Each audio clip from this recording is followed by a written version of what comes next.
All right, good morning, everybody. Welcome to this first fall sabbatical lecture. Glad you're here. A word from our president who finds herself in Denver today and sent an email to give her greetings, and so I want to read that, Dr. Holliman, just as we get started. She asked that we convey her greetings and that I regret missing this important lecture, which is so relevant to the work we are doing in racial equity and diversity inclusion. So she very much would like to have been here. So what I will do is the usual stuff. I'm going to introduce Dr. Holliman very briefly, and then afterward, question and exchanges. We need to use this microphone because everything is being recorded here. And so what I will do is try and shuttle the mic back and forth and also be the timekeeper so that we will be done by 10 after 12. Okay. It is a privilege to introduce my colleague and friend, Dr. Pam Holliman. My remarks will be brief.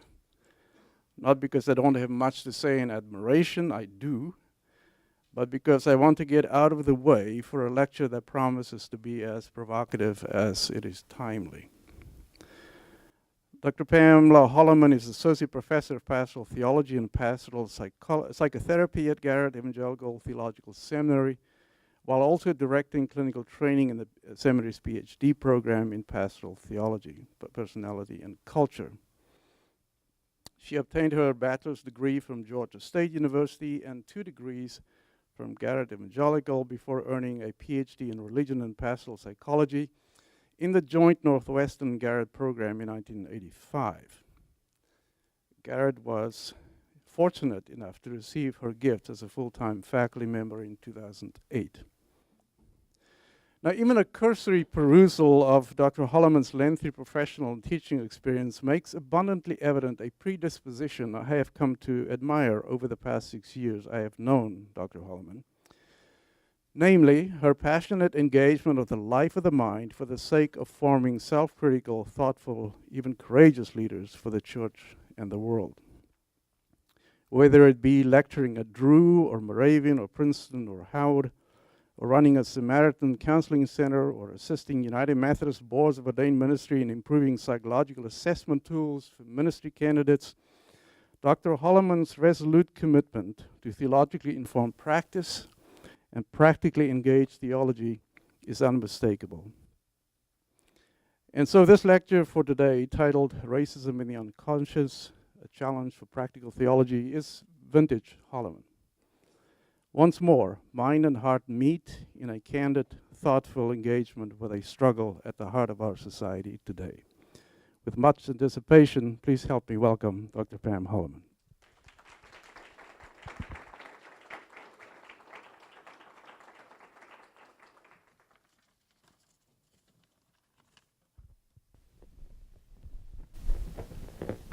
Good morning. Thank you for coming. Thank you, Dr. Peterson, who had to pinch hit in the last 48 hours about this. Dr. Hogue was, as a member of our field, was to do the introduction, but his father is seriously ill and he is in Ohio with him, so thank you very much.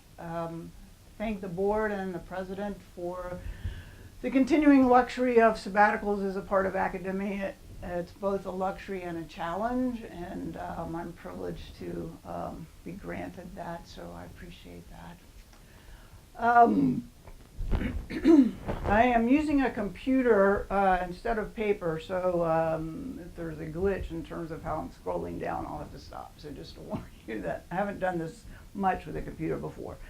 I also have difficulty sticking to script, but I'm going to force myself to do that and try not to go off script, as we know someone in our society is doing that a lot to my end. So try to not do that too. My decision to choose this topic emerged in the aftermath of the release of the video of Laquan McDonald. Not only in response to the horror of this event and others against black men and women, but also the responses of too many white people. I particularly focused on some of the responses of white people to the Black Lives Matter protest on Michigan Avenue on the holy day of Black Friday. Two responses haunted me. One that illustrates the great divide and perception that this, meaning the Black Lives Matter, and the issues related to violence against black people by policemen has nothing to do with me. One woman said, "We're not trying to stop them from protesting, so why should they stop us from shopping?" The second, far more scarier, especially combined with the first one, from a white man who evoked his mother's words, that at least under Mussolini, there was law and order. Nothing like this was allowed. I have also heard the words and concern from colleagues and friends for white people to do their work, to contribute a voice to the struggle. I have thought, what from my field can I particularly bring? And this lecture is in part to address issues from that perspective. A perspective embedded in white USA, one which for me is replete with privilege. I want to emphasize this is a narrow slice of all that contributes to racism in this country. It is one lens to focus on a particular psychological process that, while a normal part of development, can harden around stereotypes that support racist attitudes and make it difficult for some of us to own our participation in systemic racism. Given the focus of this lecture, situating myself is an important preface. I grew up in the Deep South, middle class. My father's family entered the colonies in 1650 through Jamestown. Branches of this family were slaveholders in North Carolina and quite possibly in other parts of the colonies, but this is the only place where I have definitive proof. My great-grandfather was a prisoner of war in a Civil War Union camp in Indiana, and at the close of the war walked several weeks home to northern Alabama. I probably will regress into a southern accent here. He reported that that journey paled in comparison to the suffering, hardships, exposure to weather, starvation, and lack of clothing he had faced in the trenches of Petersburg. His probable PTSD or war trauma contributed to the marked tendency of emotional depression that has plagued subsequent generations. I grew up in the segregated South where the images, words, and symbols have left indelible impressions on my unconscious and conscious life. I have vivid images of the squalor of wooden homes on the streets of Birmingham and the racist critique from extended family members that, quote, they can afford big cars, but they can't fix up their houses. Worse, I spent the summer in Birmingham. The spring, the fire hoses and dogs were turned on civil rights marchers. Our schools in Atlanta were segregated when I was in the 9th grade. Our neighborhood physically tried to resist segregation with wooden barriers at certain intersections. The Methodist Church, where my family was active and I was active in youth groups, taught our ushers how to prevent African Americans from entering.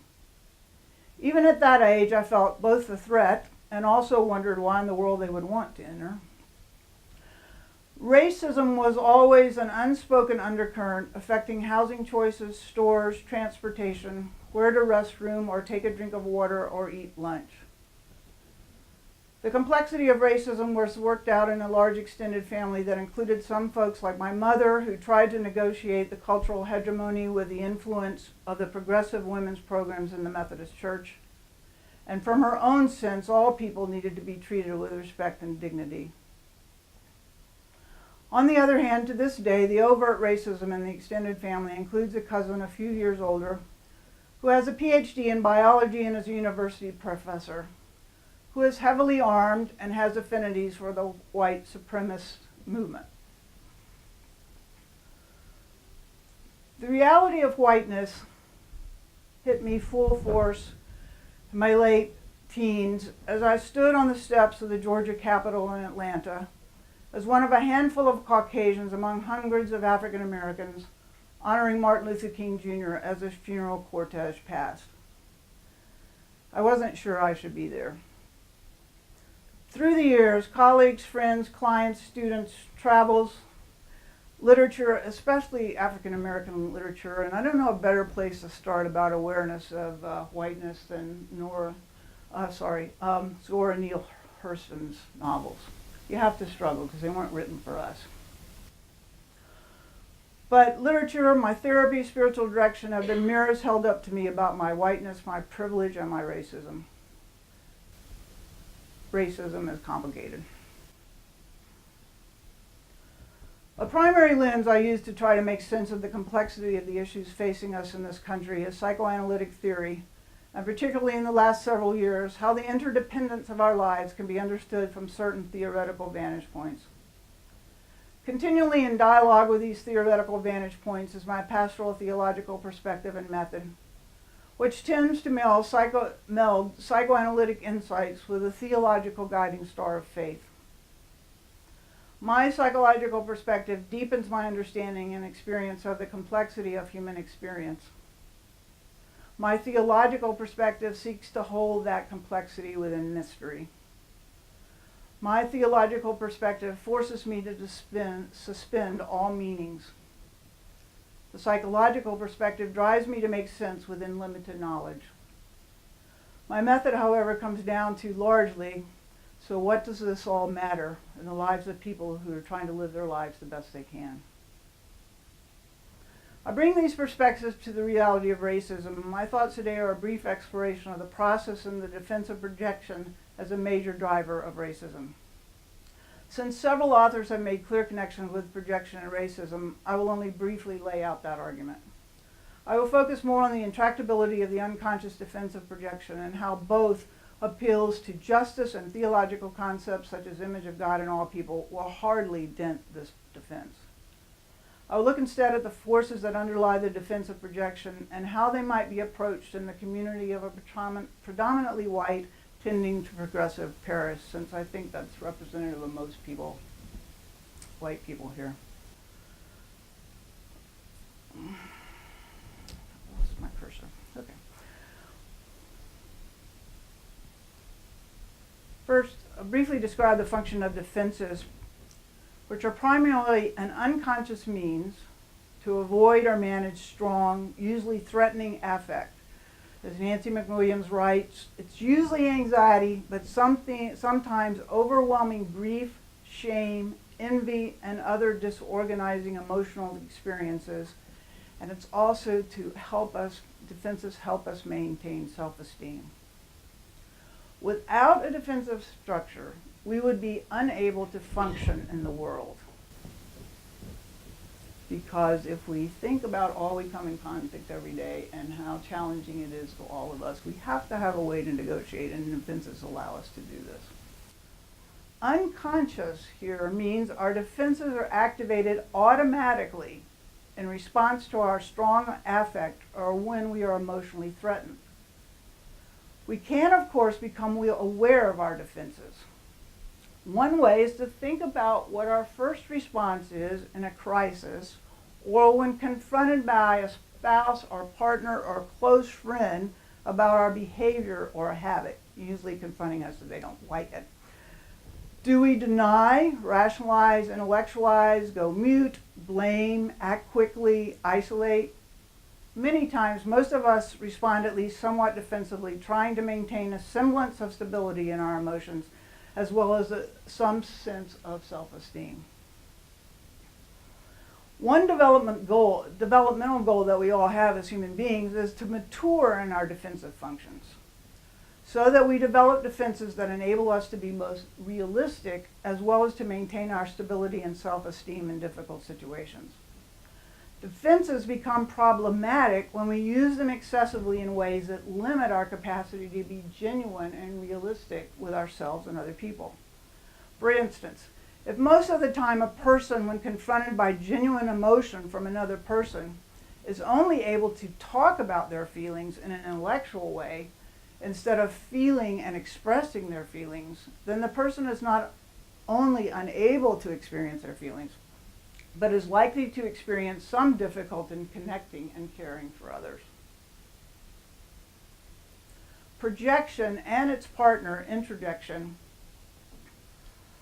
are defenses that young children exhibit on their way to developing more mature defenses. So we all use projection. It's not necessarily rigid or difficult, but we all use it and hopefully develop beyond it. But we all young children exhibit this on their way to developing more mature defenses. I like to think of these defenses as the comparing defenses, or processes operative in the child's attainment of core identity. Young people develop a sense of identity by the relationships and groups that are valorized as positive or negative by those around them. We all receive these messages as part of normal development. While these can be verbal messages, we are Cubs fans in this family, or the one most of us have heard or said at one time, some version of this, I don't care what your friends are doing, we don't do it that way. However, these me, not me distinctions are more communicated by the nonverbal of parents, who they avoid, who are invited to their homes, how they behave in stress, and what aspects of a child's behavior are reinforced. All of us must resolve the issue of what is me and what is not me. This me, not me, develops through the processes of projection and introjection, comparing myself to others in all sorts of ways. Now, this can sound quite rigid in children as they grow up because it can take on a lot of judgment, such as bullying of others who are perceived as different. Eventually, most people can make the transition to the point where everything that is like me is good, neither is everything that is not like me necessarily bad. Maturity, which is a developmental achievement, means in part an ability to navigate the reality of all people being a mixture of good and bad. And the part most important to this lecture is that I can recognize myself in the not me of other people. Interjection is essentially experiencing something inside myself that is actually outside myself. Simple example. How many of us experience some sense of superiority or self-satisfaction when our sports team wins, and likewise we may feel devalued personally when they lose? It has nothing to do with us, whatever kind of clothes we wear or things we say or where we sit. But we experience it as if it's about me. Or more pernicious, we idolize another person and we feel less capable or worse, get depressed because my tennis game isn't up to the snuff of theirs. Interjection is the pride in your child's eyes that she is your child. She feels that certain parental characteristics are hers as well. Being part of a school or band or a team helps us interject the values and ways of being that support our stability and sense of self. Interjection can also mean we idealize others in ways that limit our realistically assessing our own abilities and capacities, hence aspects of adolescent rebellion. Projection, on the other hand, is essentially experience something outside myself that is actually inside myself. This is seeing the splinter in the eye of the other. These are aspects of ourselves, particularly strong and negative affect, that we cannot face in ourselves and may not even be aware of. Instead, we project those into others as a way of managing the affect that we cannot manage or even experience consciously.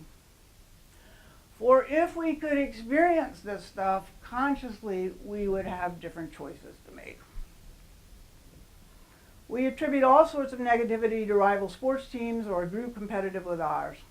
A child struggling with anger or confusion or negative feelings will often accuse a doll of being angry or doing something bad and punish the doll.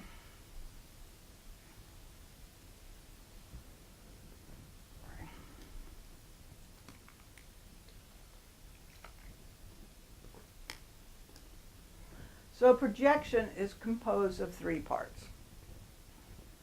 One, unconscious. People don't know they're doing this. We all do it and we don't know it.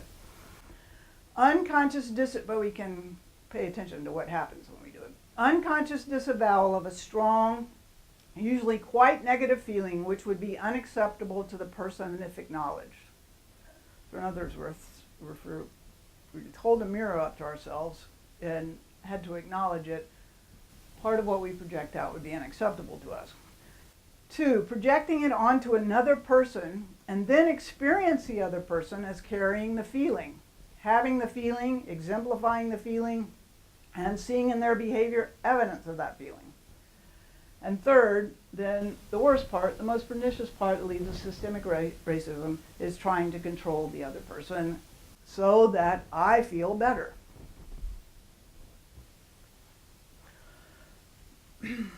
Part of the power of projection is the other person onto whom my negative feelings are projected can begin to experience the power of the projection in ways that make one feel resentful, confused, and frustrated.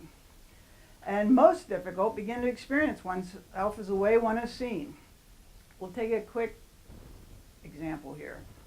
Most women in this room have experienced this, I think. Women, according to some men, are always supposed to be smiling or at least looking pleasant. If I am not, in a situation where I am supposed to be that smiley, happy person, I can be told to smile. You look angry. Or just smile, be happy. Now, I'm always startled by this first, but then, now I may be angry, but I may be thinking about something else, or maybe sad, or just fine. But I have in the past immediately begun to question, what vibe am I giving off? This dude thinks I'm angry. So, of course, I may get angry.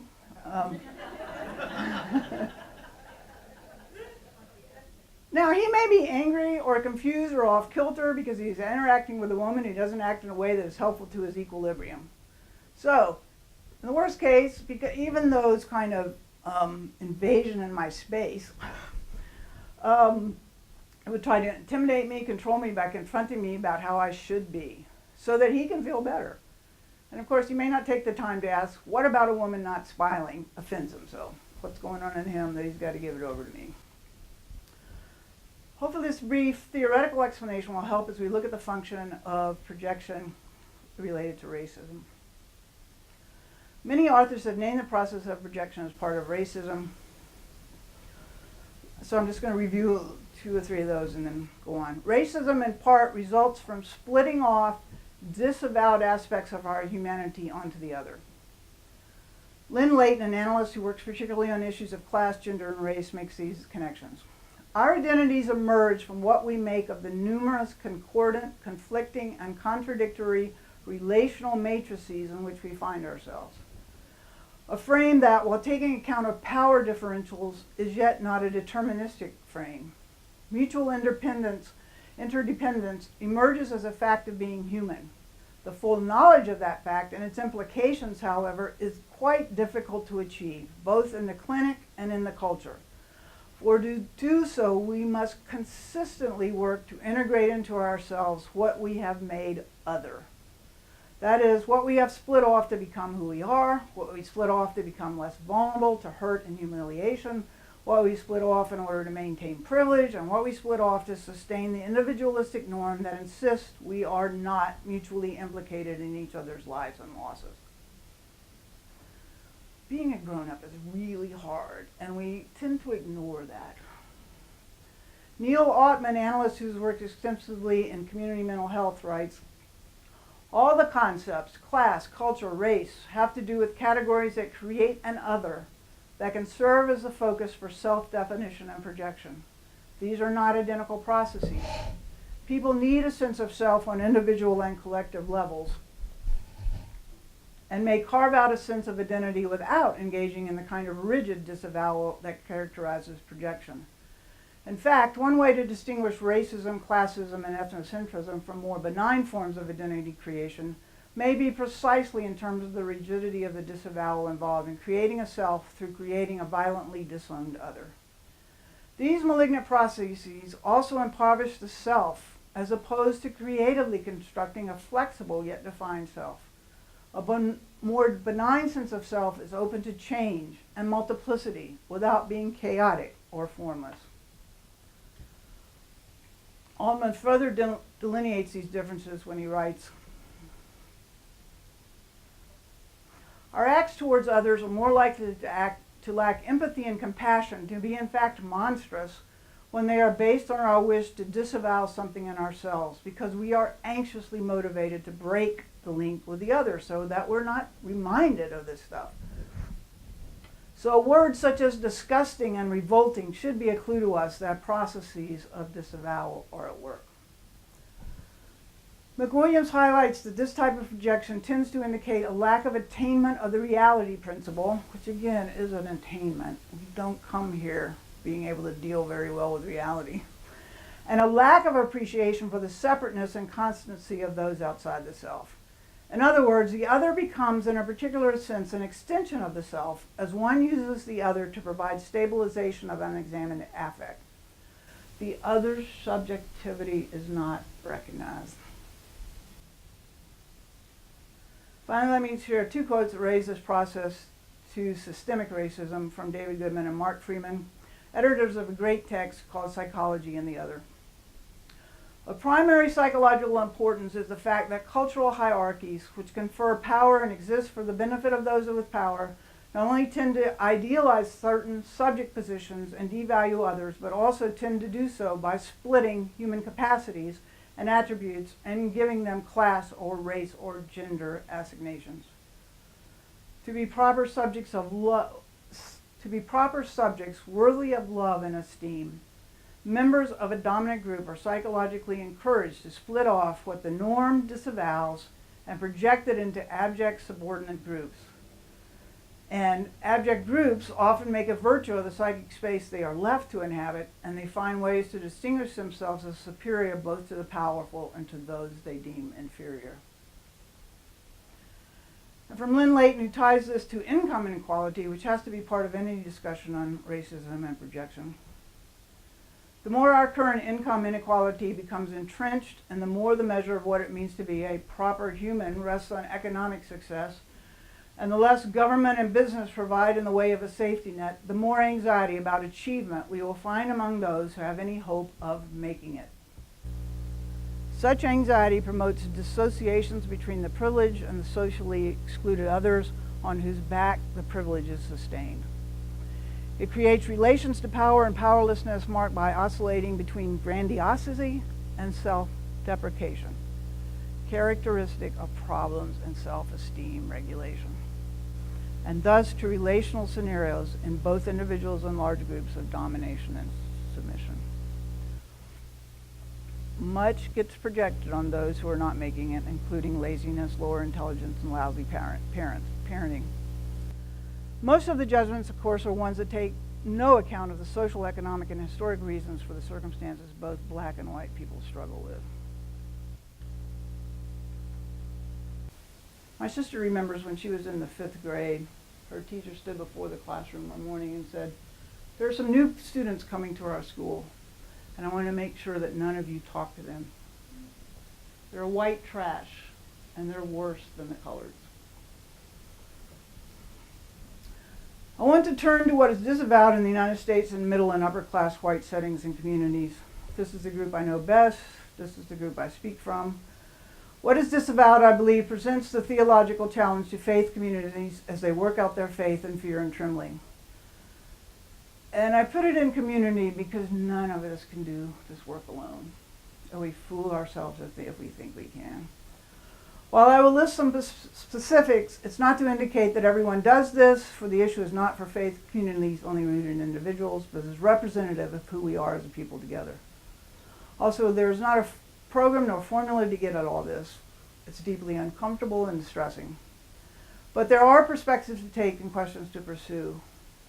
And I like the verse in Paul that talks about how I work out my salvation is dependent on how you work out yours, and vice versa. And that is so condemning. I hate that verse. But it's where we find ourselves.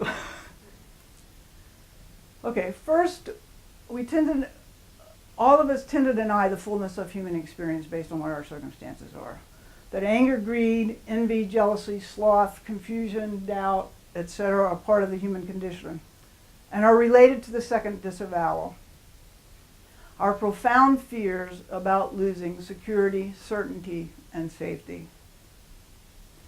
In our position in society, we have a tendency to insulate ourselves through money, position, and education to deal with these fears. We design ways to control our circumstances to hedge against the reality of insecurity, uncertainty, and vulnerability. James Baldwin said it well. Privilege, economic and political, is associated with being white. Privilege is sought in order to provide an illusory sense of safety and security. Renewal becomes impossible if one supposes things to be constant that are not. Safety, for example, or money or power. One clings then to chimeras by which one can only be betrayed, and the entire hope, the entire possibility of freedom disappears. Safety, security, certainty, we only have to listen to current political rhetoric to hear the betrayal, the loss, the raw fear that pervades many people's lives. Some of this gets expressed in horrific racism. Altman expands on this. Thus, what looks like privilege in terms of money and power and safety is actually a seductive mirage that sets us up to be incapable of dealing with the realities of life and death. If we are going to work with white people on this evil of racism and the ungodly impact on the lives of people, we have an opportunity in faith communities to work with the projections emanating from the profound human fears that can spark racism. Indeed, the resources of the Christian faith bring the best we have to confront, contain, and transform these fears from projection into mourning, lamentation, courage, trust, and faith. In doing this, we have the possibility of helping people move to a greater capacity for compassion and empathy. It is necessary that we take these fears seriously in a way that encourages people to name their fears, their anxieties about how life really is. This is not the usual comfort or feel-good that people can express as reasons they come to Sunday worship. Both comfort and a sense of well-being are part of the work of the church, but they are not the only part. Actually, true comfort and well-being can only emerge when the fullness of the human condition is recognized. Coming to terms with that reality opens the space for transformation of that reality in ways that not only make it bearable, but encourages us to see the reality in all of human experience.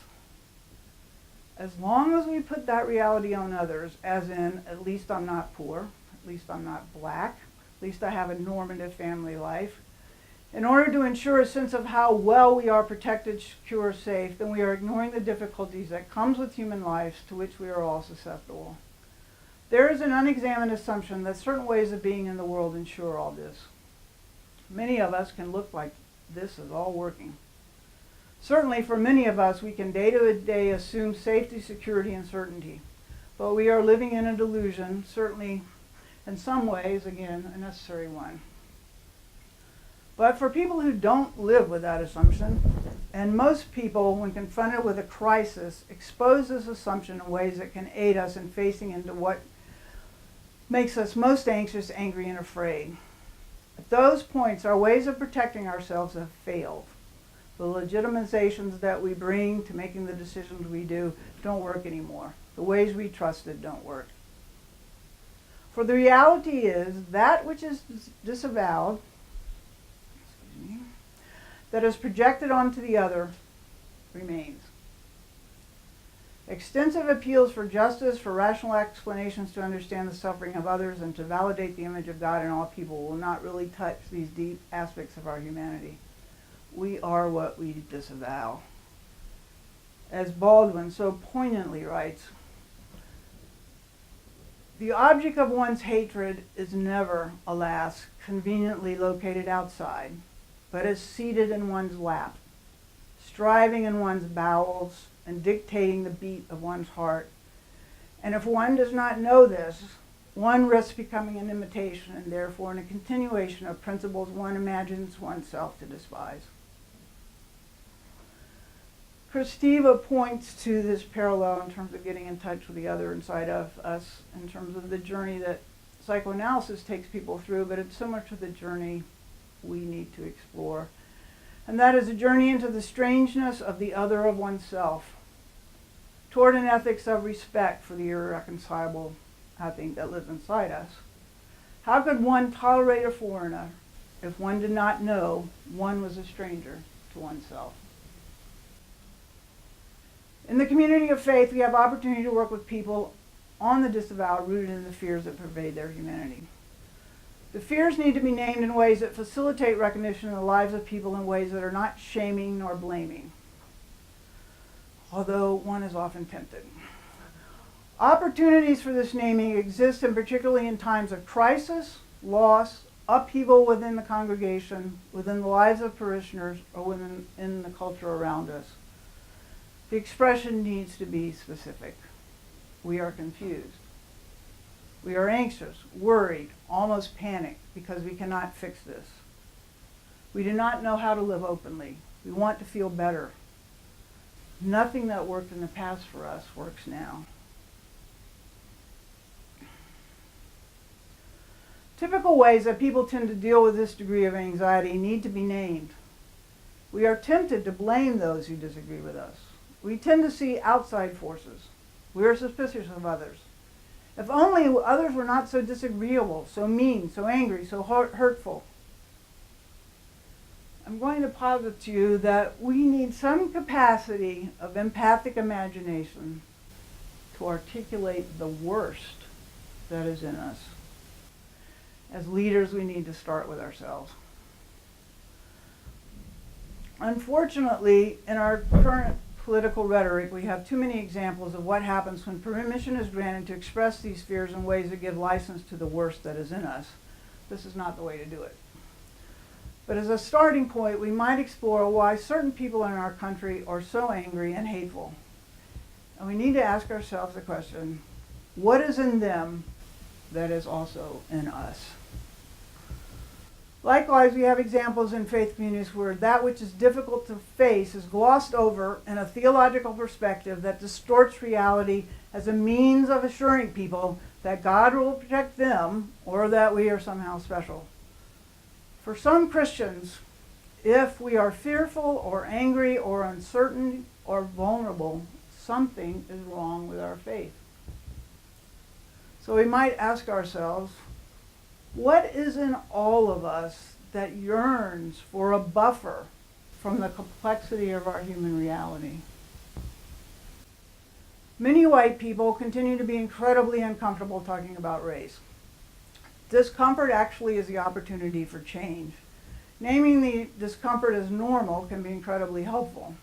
Linking talking about racism to anxiety can provide an opportunity to talk about shared fears. Again, a question I'm a little reluctant to ask, but nevertheless, how has our emphasis on political correctness restricted our capacity to name and address that which scares us, or closed down needed exploration of our desire to be more tolerant? Discussion about racism among whites can reveal guilt. We tend to project our own need in some social justice efforts that tend to focus more on what we think will help as a way of making some sort of reparation for our own culpability in the structures of systemic racism. What might we do if we own the guilt and explore the possibility that our lives were the ones in need of help? That the other is holding parts of reality that we know little about, and further, that these parts might enrich our souls. I think that opportunities abound in our congregations to address the fears that drive our disavowal of difficult experiences. I think that the work is possible because of the resources of our text, our tradition, and our liturgies. Here's one of my major biases, is that all this work needs to be done within the context of liturgy. Discussion, classes, social justice that are intent on meeting people in the context of their lives can be done in many institutions and gatherings. The Christian church, however, maintains a primary resource of word and table that invites that which we disavow to be in our midst, to be named and to be offered to God. Our liturgy opens a space for the containing of that which plagues us in ways that provides opportunity for transformation and resurrection. The liturgy truly anchors us in a reality that all that we trust in is naught if it is not in the faith that binds us in the covenant to be living our lives more fully in the mystery and love that is God. My systematic theology professor when I was at Garrett was Paul Hezert. In so many ways, he confronted us continually with the concept of idolatry, those ways we protect ourselves from the realities of human experience, and the ways that we ordered our lives as contrasted with a life of faith. He, too, emphasized that it was when we are in crisis, when we encounter uncertainty, vulnerability, and lack of control, when all our best myths fail us, when the protections we erect do not see the reality and suffering around us, there is the opportunity for faith. I end with his definition of faith as an understanding that can be a source of hope for the struggles in which we find ourselves.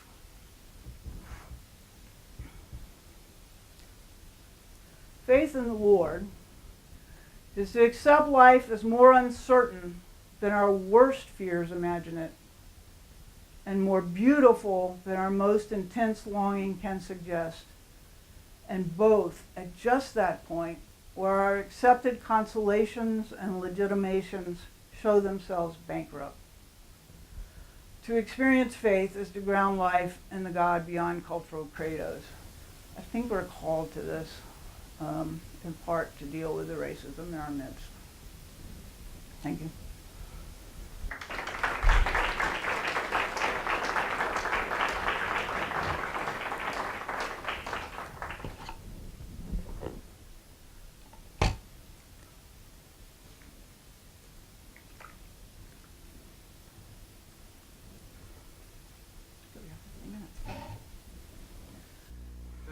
Holliman very, very much for that very thoughtful and stimulating lecture. We have about 15 minutes for a conversation, so I will try and shuttle this back and forth and then keep time as well. Any questions, please?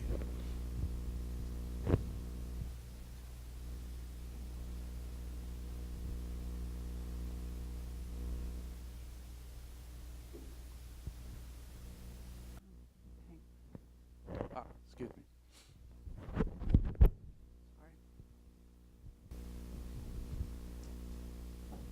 Thank you, Pam. I really appreciate this conversation. I hope it's a conversation. I like where you take it about the conversation that needs to happen, big word. But so often I find that we as black people are expected to be the ones that not only initiate the conversation, but find a way to excuse or justify the fact that racism exists, and that we as the victims should understand that, well, we can't help it. So what do you say about that? This is the white part. It's not an expectation on your part to respond in that way. It's my sense that it's not your job. But I do think unless we get below the expressions of racism, we're not going to deal with it with the white people in terms of what drives it. Because it's obviously in terms of the levels of hierarchy in the society. Again, this is one piece, but it's one piece, particularly in a faith perspective, we need to understand. But you should have no tolerance for it. Nancy?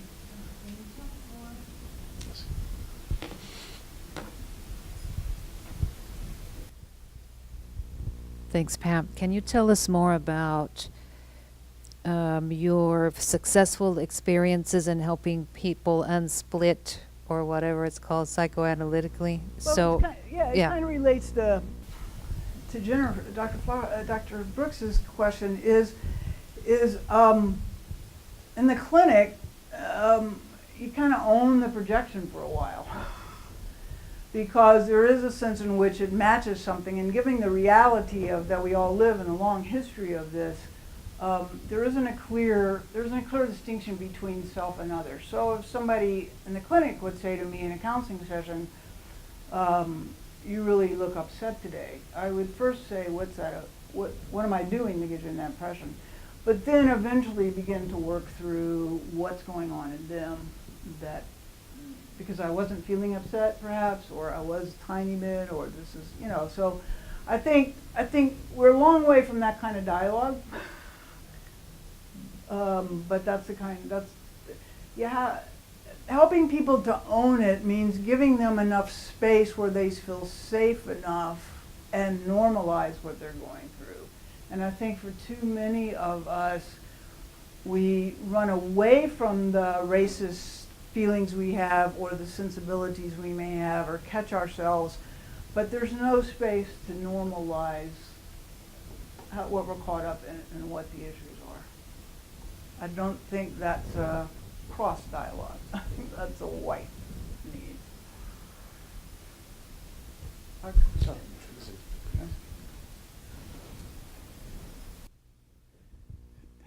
Thank you, Dr. Holliman. Such a challenging conversation. I was talking with a friend last night about another police shooting, yet another one. Another what? Police shooting. Yes, I saw that. Equally as disturbing. Hands up, walk into his car. This time a white female police officer. Of course, we don't know the story. But what was disturbing about that event was the helicopter recording in which they... Yes. He looks like a bad dude. Yeah. So for me, as I hear this conversation, I'm challenged always by the ways in which white people think about people of color, how that is shaped. Oftentimes, as you were talking about, projection and introjection and some of those things that are developed, in the structure of human development very early. And so we are always looking at ways to change white people's perception about black people, but that happens that socialization process happens very early and seeps into these professions. So I wonder if you have it's a big thing that I'm expressing, and like Dr. Brooks, a conversation probably would be more appropriate, but I wonder if you had just maybe even some initial thoughts about that? In terms of sort of the socialization, so realistically, can we change? If this socialization is happening very early about the interaction and the way in which, African American men, in this case, are perceived, very early, that seeps into sort of professional spaces, how realistic is it to change some of the ways in which this stuff is happening? It's not new, I know that, but. Well, my students know that I press the point that if you would hire people to work with new parents early on in the first 3 or 4 years, we'd have a different world. And I think part of it is helping people look at what they're conveying to kids, but most people have no way of even framing that. So do I think, I think it's possible. I'm not good at predicting, but I do think that there's more in the culture that realizes a lot of this is really bad. But I'd have to think more about I haven't thought about developmentally how to shape this, but I totally agree with you. That's where we got to go. So, yeah. So, Dr. Holliman, I have a question about the implications of what I think is the right observation, that this is internal work that white folk need to do with each other inside themselves in spaces in which they can be vulnerable enough to be transformed.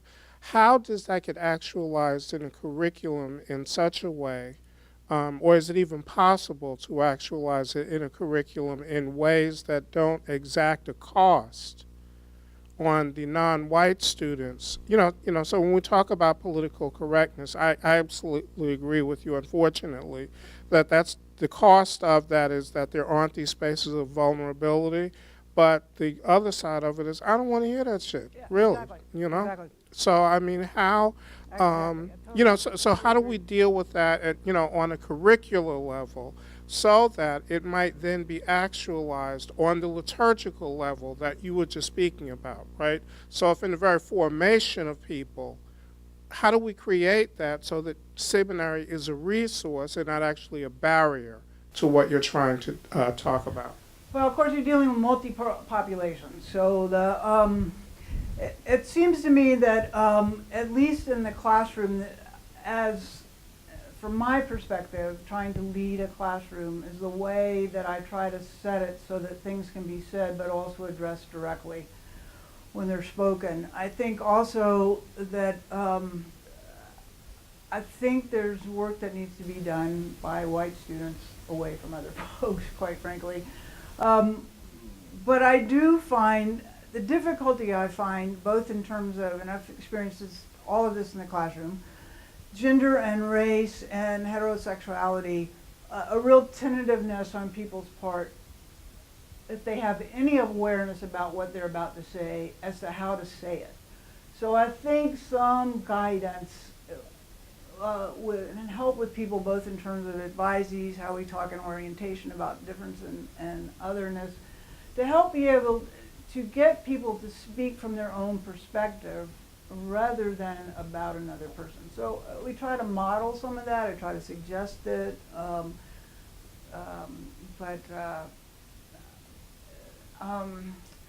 but people talking about other people rather than from their own perspective is really something that we can monitor and change in people. You're just not allowed to say what you think another person is about or what that's about, having not lived it.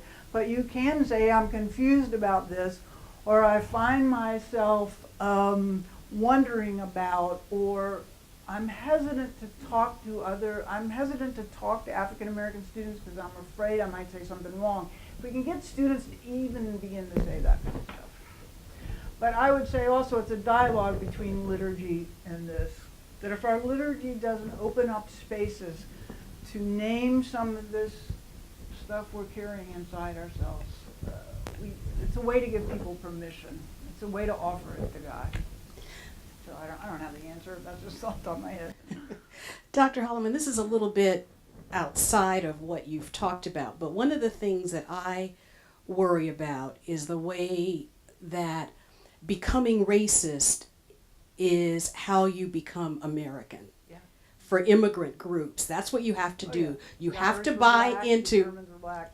Yeah, that's it. You have to buy into that narrative.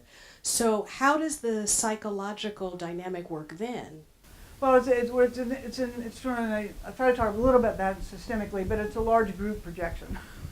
We all have to have within the cultural myth, no matter what culture we're in, that other people that are inferior to feel better about. So again, what's feeling better about? What is that? And I think at the heart, it's always for me a spiritual issue. I'm a child of God, how come I have to? But it's a normal kind of thing, so how do we address it? But the sense of that is the myth. That is the myth that we all buy into, and it's a cultural one that at least I'm not. It's that message constantly. But I think raising it and looking at it systemically, again, this is a narrow thing. There's a whole bunch of things. But I think for white people, for all people, these fears about certainty and safety and security are real. And we all project them out onto people we deem less than us. But this is the work for white people to do, to look at how we do that and approach that whole myth. I mean,